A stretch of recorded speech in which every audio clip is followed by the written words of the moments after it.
Hey, it's Sammy and Natalie here, and welcome to the Anxiety Compass, where anxiety isn't the enemy, it's our tour guide. We'll swap stories, share tools, and have a laugh while we find our way back to true north. Come along.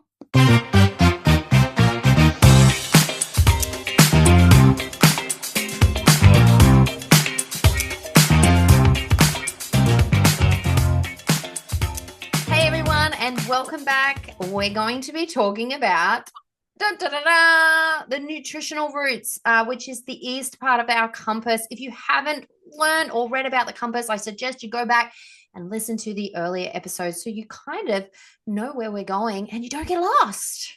We were talking about that in the last episode, getting lost, weren't we? We were. So we are both clinically trained nutritionists, and nutrition has impacted our lives in such a positive way, a negative way as well for me in some ways, but more positive. And today we're going to be actually not so much talking about food. I find a lot of people, when they know I'm a nutritionist, they say, what should I be eating? What do I eat? What do I eat? And I'm like, how do you eat? Let's start with how you eat. And quite often that they're eating really, really fast in a rush because it's not a priority. It's just something they have to do to get to the next to-do task on their list. Yep. Do you find this is a similar thing that you're seeing? See it all the time. Good. All the time. I mean, not good, but it's like. Yeah. It's just, women are on the go. We've got so much, our lives are so busy it's literally just, they either forget to eat. Yeah. And when they do, it's like they're sitting in the car shoving some sort of takeaway in, or they're standing at the kitchen bench. Yes. And I will agree that I am guilty of this sometimes. Sometimes I'm so hungry and ravenous that I'll quickly eat it and I'll be like, oh my God, I ate that way too fast. And people walking past probably going, isn't that the nutritionist that does the mindful eating? She ate that in like 2 minutes. But I'm aware, right? I'm aware I need to slow down. But we sort of wanted to talk about why. It's something that I encourage in my workshops. I get people to really slow down. And I think a lot of people get shocked when I say they need to chew their food up to 32 times. Obviously not a banana, because that would be really pasty and but harder foods. And I get people to sort of take a breath, a mindful breath, put their body into rest, digest, and repair so that they are being present with their food. We have stopped doing that. And I think, and this is me and my opinion and what I'm seeing in my professional opinion, is that a lot of the reason why people are getting digestive upset and things like headaches and all kinds of things is because they're not slowing down and they're not able to absorb the nutrients properly from their food. You are not what you eat. You are what you absorb. How you eat. Yeah. Oh, yeah. Yeah, you're what you absorb. And a lot of people are not absorbing their nutrients from the food. Do you want to sort of go into the reasons why you chew your food, Nat? And it's not, most kids say to me when I say, why do we chew our food? And the kids say, so we don't choke. That is a good reason. But we're going to go a little bit further than simply not choking on our food. Yes. Well, starting with, we're going to get a bit sciencey here, not keeping it in layman's terms. And keeping in mind the anxiety is sort of the core message behind. Absolutely. Our food. But we start with our mouth. So our digestion starts with our eyes. And our nose. And our nose. So that's why preparing food is actually it's actually part of the digestion process. Because when our brains see food, smell food, so when we're preparing it, it literally is activating our digestive enzymes and our stomach acid to get ready for food. And then eating the food slowly also activates all those enzymes in our mouth to be able to break down the food so that we can then absorb it in our intestine. So it's breaking off all of our amino acids from our proteins, which then also help support our neurotransmitter production in relation to anxiety. So, and it helps us to break down or absorb things like B12 Mm-hmm. You know, our stomach, if we don't, chronic stress or not chewing our foods doesn't activate our hydrochloric acid, our stomach acid. Mm. So when we don't have enough of that, something simple like B12, it has difficulty getting into the body when we take B12 from our food. So in our stomach, we've got intrinsic factor, which is basically the bus that picks up the B12 and drives it into our body. And it is only produced in stomach acid. So when we Mm. don't have enough stomach acid, we're just not absorbing all of our nutrients. Yeah, and And I've then, of been course, low B12 a lot, and that's very much linked yes, to anxiety. yeah, that B12, was one of folate, my big all the things. things. B12, folate, Yes, and low zinc was another thing that I always had. yeah, Ugh. yeah, absolutely. And zinc is actually a cofactor of producing our stomach acid. It's Yeah. so important for the production of our stomach acid. But Do yeah, you? as you said, when you've got anxiety, you are actually being depleted in things like zinc and magnesium and your Bs.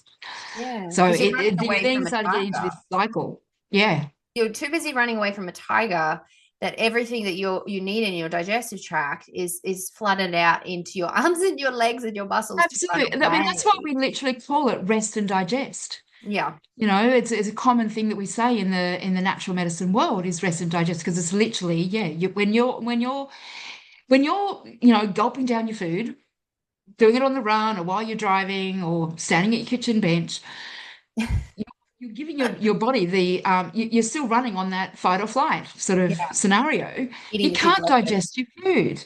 Mm. So Mm. um, yes, and then of course going down into the stomach, that without having those enzymes, like I said, we're just not absorbing our food. It can cause dysbiosis, so it affects our microbiome And they're big as on well. neurotransmitter production. Like a lot of most of the wonderful Exactly. chemicals come from your gut bugs, Yep. and Up you're to not 90% doing well. of our serotonin is produced in the gut. You I know, read somewhere up to 95. It changes every article yeah, you it does. read, Yeah, right? absolutely. But But that's still a lot. a Yeah. huge amount of our neurotransmitters are actually Mm. created in the gut. And then, of course, we having that dysbiosis and chronic stress and not eating properly can also lead to what we call leaky gut or Mm. intestinal permeability. So that's when we start getting inflammation in the body because we're having, you know, our amino acids aren't being broken down, for example. So instead, full proteins are actually being absorbed into the body because our junctions, called tight junctions, I in love on that. in If you're watching the YouTube, this is yeah, this is for YouTube viewing. you're getting visuals. They start coming apart. I mean, it literally is your cells in your stomach, sorry, your gut lining Coming. starts coming apart. So full proteins and things that are actually then being absorbed into the body, which then causes inflammation. And the Mm. gut-brain axis, there we go. We're feeding into that anxiety Yeah, and then you get sort of cravings and all sorts. I wanted to go even and one step further. bloating. So well, not one step further, but a side step on that. When Yep. you're chewing your food and you're slowing down and you're being present, and let's say your stomach acid's brewing and it's really great because your body's actually getting ready to digest. If you're not doing that and the stomach acid's just not there, um, when you're putting food in your mouth, it's full of pathogens like bacteria and stuff that's actually not good for the body. And so when it hits your stomach acid, it kills it. And so if your stomach acid isn't where it needs to be because you're not chewing, you're not slowing down, whatever's sitting on that food that you're putting in your body can breed and fester, and you can end up with Mm. like a really crappy immune system because you're allowing these things that are meant to die in the first point of contact, which is actually your stomach acid. It will then enter into your bloodstream and can make you quite sick. And so Yeah. you Good pick point. up on the bacteria strains that are like salmonella and listeria. Is it listeria? E. All those coli, all those things. Yeah. yeah. So again, that's another reason why we should slow down and chew our food, because your body wants to protect you, and its defense system's down because it's too busy pumping all that blood and oxygen into your muscles to run away from Yeah. John from accounting, who's apparently a tiger. It's and this is really why we want people to stop. And there was another reason why, like, I'm finding a lot of people, we're really stressed, we're really rushing life, that we turn to quick processed foods. And unfortunately, a lot of those foods don't require a lot of chewing, like, because they're already been cooked and processed and God knows what. And I'm not, demonizing that, because every now and then, you do eat these things. But if it's all you're eating and you're really stressed and you're doing it to save time and you're eating it in a rush, you're not allowing your natural process of chewing to happen. And there's a lot of research that shows when we don't chew as much, it can adjust how our plate and our teeth form and can lead to issues with breathing. Like, it's all kind of aligned. And so if you're getting older in life and you've got, like, your plates are all disjointed, your teeth are all out of whack, you can have trouble with sleeping because you're not breathing properly. And then obviously that can lead to things like anxiety. It's all kind of intertwined, isn't it? It really is. Just chew your food, people. Get some food and this is why I like, if I do dips and things like that. I mean, smoothies are great and that, but I think that we have teeth for a reason, and I think we need to use them more often. Absolutely. I mean, I even say that to my patients in clinic. Smoothies are a great snack. They should not replace a meal because you're not chewing. Yeah. You don't chew a smoothie. Yeah, so sensation. Yeah. Sends a message to your brain, turn it on, switch on the body. I actually have a timer. I get the kids to come up in my workshops and I get them to use their fingers, like pretending that they're chewing their food. And I put a timer up for a minute and I say to the kids, why do I have a timer up there? And they say, because we want to beat the timer. And I'm like, well, no, do you think it would be a good idea to eat our food really fast? We need to slow down. And they're like, oh, and it gets them thinking. Because I say, as you're chewing your food, remember the stomach acid over here is filling up. And I do a visualization. And I'm like, and then I say to them, who's the worst at doing this? The parents, the adults. And they're like, yeah. And I said, and I think we need to set an example for our parents that, we need to slow down and chew our food. I mean, sometimes it's not humanly possible to do that in the lifestyle that we've created, but finding at least one or two at least meals one meal a day. Absolutely. And also simple things like turning off distractions for at least one meal a day, where the family comes together. I mean, we are missing that a lot in our lives in the modern times. Yeah. We're all eating at different times, different schedules. The parents are often not, the dad's eating at one time, mum's eating at another time. Kids are eating, in between activities after school. And if you can find one meal a day where you just sit for 20 minutes. Yeah. And connect. I mean, you look at the Mediterranean countries, they sit. Sitting, they don't have, turning the TV off, or you're getting rid of the iPad from the table, whatever, just sitting there and putting your utensils down between each bite as well will help you to chew your food more thoroughly.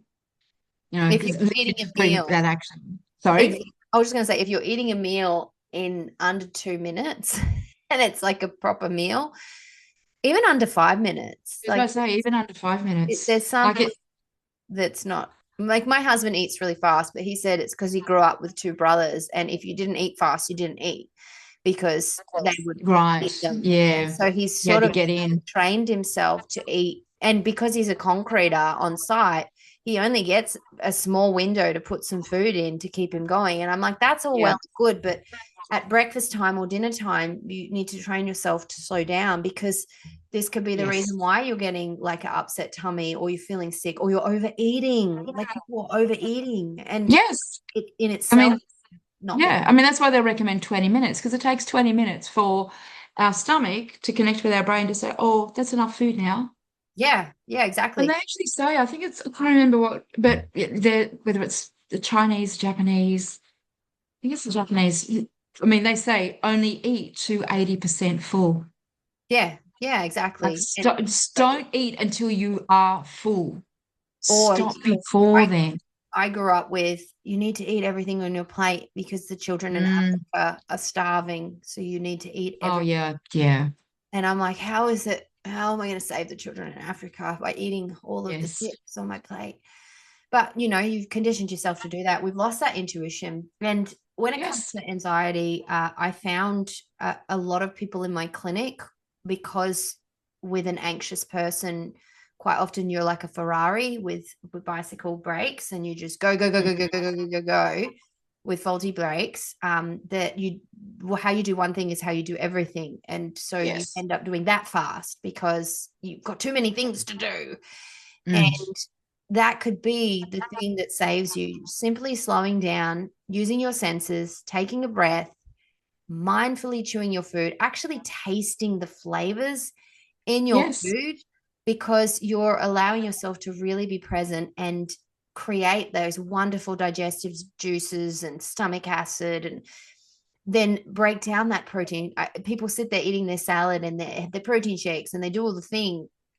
They're probably not breaking it down and absorbing all those wonderful nutrients. So it's going in one end and out the other. yeah, And all those wonderful nutrients need to absorb into your body and then create and feed bacteria so that they can create things like serotonin. And melatonin comes from serotonin, melatonin. Yes, which helps with your sleep. So yeah, actually chewing your food can lead to better sleep. It's all yeah. connected. And I don't think our bodies are designed to go, go, go. Like if you think caveman days, yeah, they would go, go, go, but then they would stop and they would sit around a campfire, and it wasn't a quick meal. Like you had to hunt for it and then do what you needed to do and prepare it. Like even 50 years ago or 100 years ago, it took a long time to create a meal, a couple of hours of Yeah. grinding and making and doing and baking, and we've cut that process out. And do you think I that have. because we've cut all that out, that's contributing to our health crisis? Oh, without a doubt. Yeah. Absolutely. I mean, Yeah. ever since you mentioned it in the last episode, or one of the last episodes about, 100 years or so ago, things really started changing. I mean, the Industrial Revolution, Yeah. while, I mean, that's where we really started going off the rails as humans It's and all our health. process. Money, money, build, build. Absolutely. I mean, there were lots of good things about the Industrial Revolution, but as humans, and our health, that's where things really started going haywire because we moved from the fields, we moved from working with the cycles of the day, like rising with the sun, going to bed, at sunrise, at sunset. Oh, I And hope we I'm moved at sun. indoors and really started losing connection with our environment and ourselves. I don't think I could go to bed at sunrise anymore. Sunset. Nice. Okay. I used to go to bed at sunrise when I would go climbing. Oh, I don't think my body could handle that anymore. well, I mean, I never used to go to bed, but Oh, well, you party, party. no, Yeah. no, no, I couldn't sleep. Oh, because of No, this is that. when I I was had talking about severe, when I yeah, was no, a gosh, teenager. no. Oh, I think I had about a year or two of going out clubbing when I turned 18. And Yeah. yeah, I would see the sunrise and then go to bed. Now if I see the sunrise and Oh I haven't gosh. slept, oh my gosh, I don't like that at all. Oh yeah, no. It makes me feel anxious. I I haven't know. It makes me feel sick just thinking about that. Oh, I love sleep. I love it so much. I know my body loves it too. So yes. the main reason that we've done this particular podcast episode is because, as I mentioned before, when people find out I'm a nutritionist, they want to know what they can eat to make them feel better.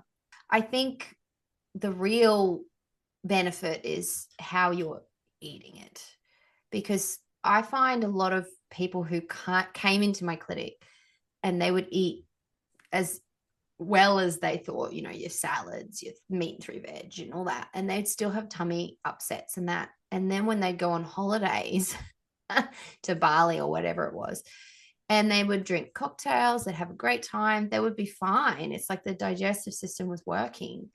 then they would come back here into this toxic do people pleaser environment where their kids had a million sports on and they were just constantly ticking boxes and do that was like they would go back to eating well, and they would have the same issues again. So Yeah. that to me was like, maybe it's not always the food. In a lot of cases it is, but Yeah. maybe it's how you're connected to the food and the dinner table situation. Absolutely. And I have found, both from personal and also being a nutritionist, if you take it back to that first step, which is the relationship with your food, how you're eating, you then naturally start to make better choices. So even if you aren't eating a great, having a great diet, Mm. what you're eating, I don't start there. I start back at that first step, the relationship that you've got with your food and how you're eating, because then when you becoming more mindful with how you're eating, you also then start connecting in with quality of the food, and you Yes, start making better choices because you want to, because you start to feel like, oh, my body is starting to, you start listening to yourself. As I mean, everything we talk about is coming back to our true north, listening to ourselves. So yeah, that first step is really integral and important, is how are you eating your food? absolutely. I think we should leave it here. I think that I was think so. perfect ending, Natalie. I Perfect. agree, Miss Sammy. I know, right? And you know what I Yes. love is that my Well, dog is pleasantly sleeping and listening I to. know. I was thinking that before. I was thinking Midas hasn't made a sound for quite a while. He's just looking so cute, and I want to smush him. He is cute. So yeah, let's throw in an audience reflection question here, because Yes. that's what I've decided we're going to do now. This, Yes. you know, That's a thing now coming that we're in to doing. play. So if you are driving your car, or I don't know, what else? Where else do you listen to podcasts? Maybe doing some gardening. Yeah. Lovely. Cooking dinner. Cooking dinner. I can smell it. I can smell it. It smells Yes. amazing. Use your senses, lovely people. Uh, Yeah. when was the last time you actually tasted your food? Like, Mm. I find if you put a blindfold on as well, so you're not looking at the food, and maybe strawberries are in season. If you like a strawberry, go and grab a strawberry, like a decent strawberry from the farm, not one that tastes like plastic. Yes. There's some of them just Yes. have no flavor.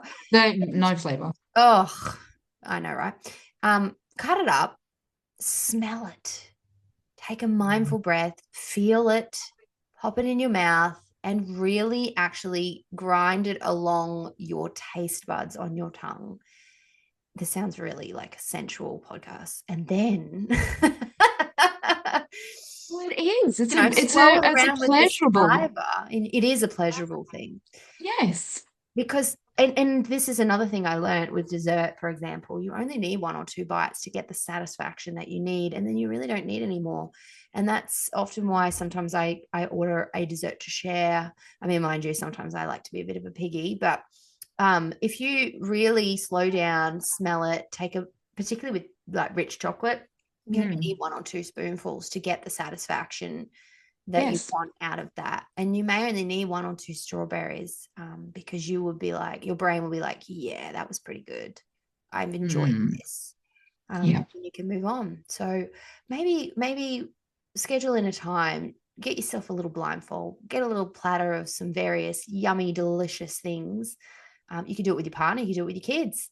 And Yes. yeah, just sit there and or on your own. Like there's no rules to this, right?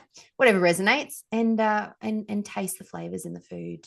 Mm. That's where I want to give you some advice around that. Do you have anything else to say?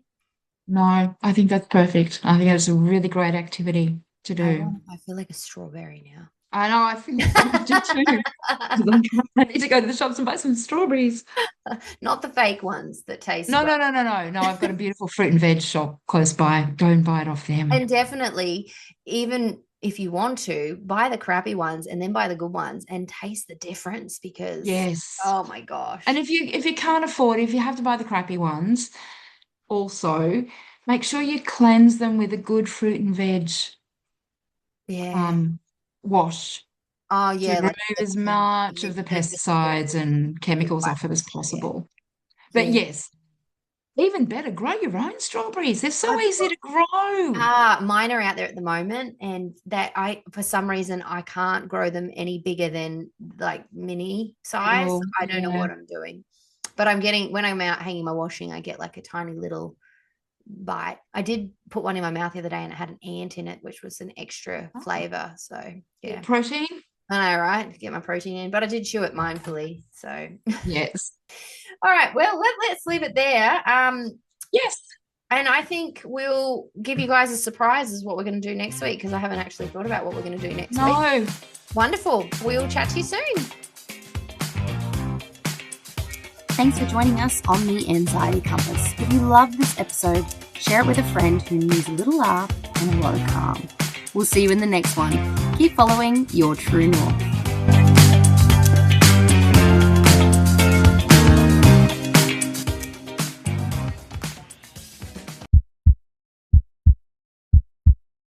Disclaimer time. Sammy and Natalie may be clinical nutritionists, but we're not your personal doctors. What you hear is for learning and laughing, not diagnosing or prescribing. If things feel bigger than you, call your doctor or local support line, or reach out to a qualified health professional. They've got your back too.